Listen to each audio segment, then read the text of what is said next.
Now, it may be the sound of the death knell for Wikipedia, some are calling it. Or, well, maybe not. But as Elon Musk himself puts it, it is an unbiased, truthful source of knowledge on the internet. Yes, the Tesla and SpaceX CEO has officially launched what he calls Grokipedia, a new AI-generated encyclopedia designed to rival and perhaps throw out of gear Wikipedia.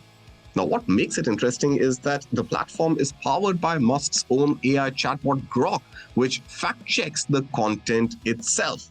Now, what really is Grokipedia? Simply put, it is Musk's latest tech experiment, an AI-driven encyclopedia that aims to provide factual, verified information in a more automated and truth-focused way. The billionaire announced its launch on X, writing that Grokipedia.com version 0.1 is now live. He further added that while this is an early version, version 1.0 will be 10 times better. But even at 0.1, it's better, as per Elon Musk himself, than Wikipedia. Now, while the goal is to challenge Wikipedia's dominance, early users have noticed that some Grokipedia articles include a note stating that the content is adapted from Wikipedia itself, licensed under the Creative Commons Attribution Share Alike 4.0 license. Now, this means parts of Grokipedia's own database are still built upon Wikipedia's open source data collection. Now, early days, one may say, but is Grokipedia really all that different from Wikipedia? And more importantly, how do you as a user use Grokipedia? Well, to begin with, it doesn't require a login. Users can visit Grokipedia.com and directly search for topics. For example, for ChatGPT, Gemini, or Grok itself, you've got to sign in every time, and then you've got to put in those queries, or what is called in the world of AI prompts. Now, instead, Grokipedia works like a search engine. So you just put the topic rather than phrasing it like a question. For example, if you were to put in, tell me about Taj Mahal, but that is on a traditional AI bot. In Grokipedia, you can just put Taj Mahal and get some information which is better, as per Elon Musk, than Wikipedia, and get your results. Now, both Grokipedia and Wikipedia serve as online encyclopedias. Their functioning is fundamentally different because Wikipedia relies on human editors and volunteers, but Grokipedia relies on AI, which fact checks whatever is there on the internet. So a lot going on. We really don't know whether this is the game changer and the next level of Grok, which is going to disrupt the internet as we know it. But I think anything that Elon Musk does draws the attention of everybody. So let's put attention on that particular subject today and take it forward with our two experts who are joining us on the show this morning. We've got Manish Maheshwari. We've also got Siddharth Pai, both experts in this field of technology, and they are here to talk us through about how this is going to change the game, if at all it will. So let me first begin with Manish Maheshwari. Manish, thank you so much for taking the time and joining us on the AI Report.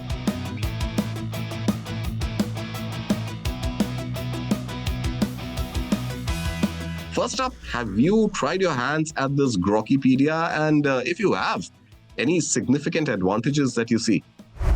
Indeed, I have tried. One thing I did notice is that it's limited in terms of entries. So many things are not there yet, but it's only a matter of time.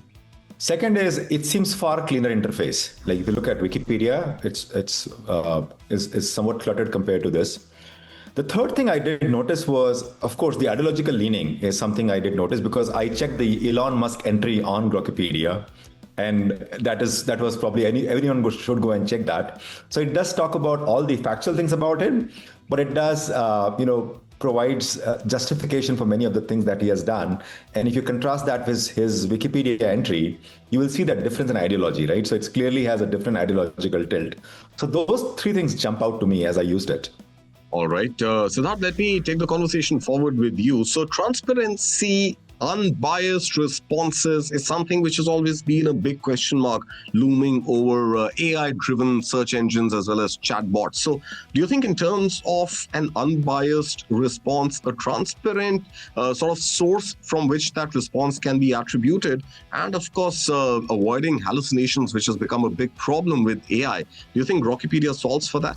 I think Grokipedia attempts to solve for that, but I think it's almost all AI for that matter when it's pushed into a corner does end up hallucinating.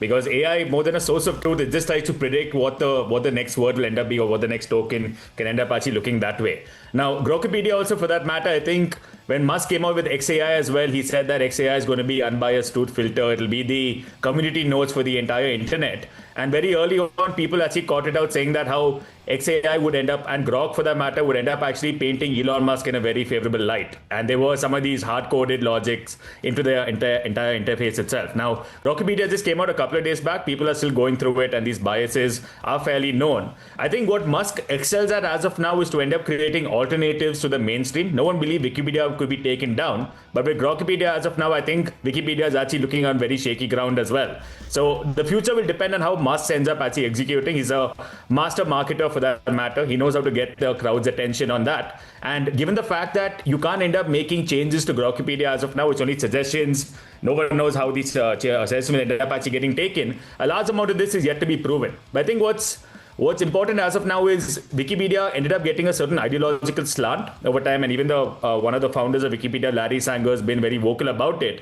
I think Grokipedia is a way to end up balancing it. So for anyone looking for a source of truth, you have the left, you have the right, you figure out your own middle path within. I think that's the greatest takeaway from this. Right. So truth may or may not be sacred, but the version of truth that you want to go with could pretty much define whether you call it accurate or not. But let me take this back to you, Manish Maheshwari. And of course, you've been associated with a platform which is now owned by Elon Musk himself.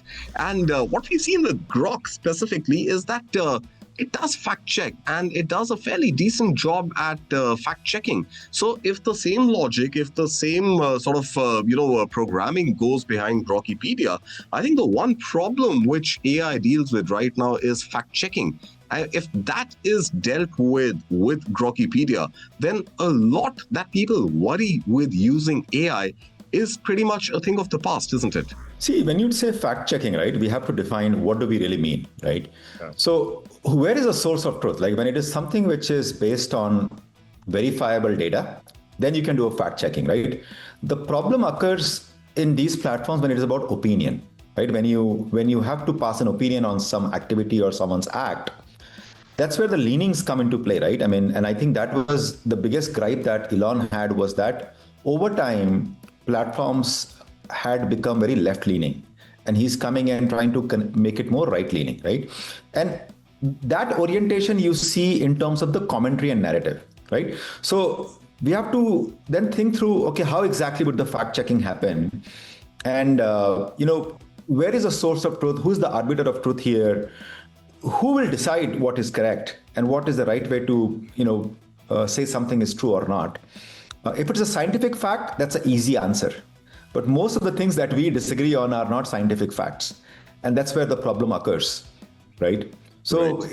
It's a problem easy to articulate, but very difficult to solve. All right. And eventually, does it or does it not, Siddharth, boil down to how you're going to monetize whatever investments you're making in technology? Because at one point, sure, you want to compete, you want to stay relevant, you don't want to miss the bus on AI, but at least in the long term, not even the medium term, the idea would be to monetize all the investments that you have put in. Do you see a monetization runway or path to profitability for any of the AI bigwigs? Yeah, I think it actually is. Almost everyone's pouring in this amount of cash into AI with the hope that they can eventually monetize. But it does actually remind me of when the dot-com bubble was also brewing. Everyone thought that if I lay the largest amount of fiber across the world, for that matter, I'll actually end up ruling the internet. What people fail to realize at point in time, it's applications built upon the fundamental infrastructure that can end up actually generating income, not the fundamental infrastructure itself. So for all the companies pouring money into LLMs, which is a jack of all trades and the master of some, I think the AI race will eventually be won by people who end up creating AI-specific tools for specific domains. So you have these little vertical slices of AI that a professional can end up actually using to accelerate their own career, or that a generalist can end up actually using to end up learning about it itself.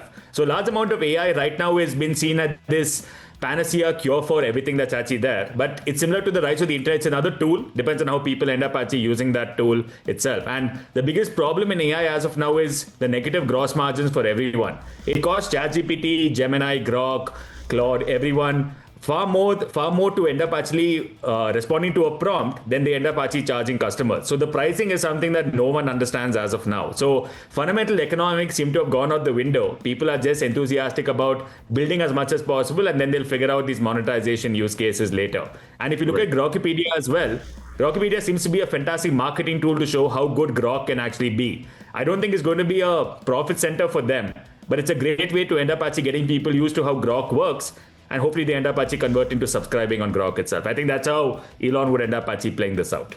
Got it. So again, I want to stay on the subject of profitability for just a minute longer. Manish, Wikipedia is a not-for-profit.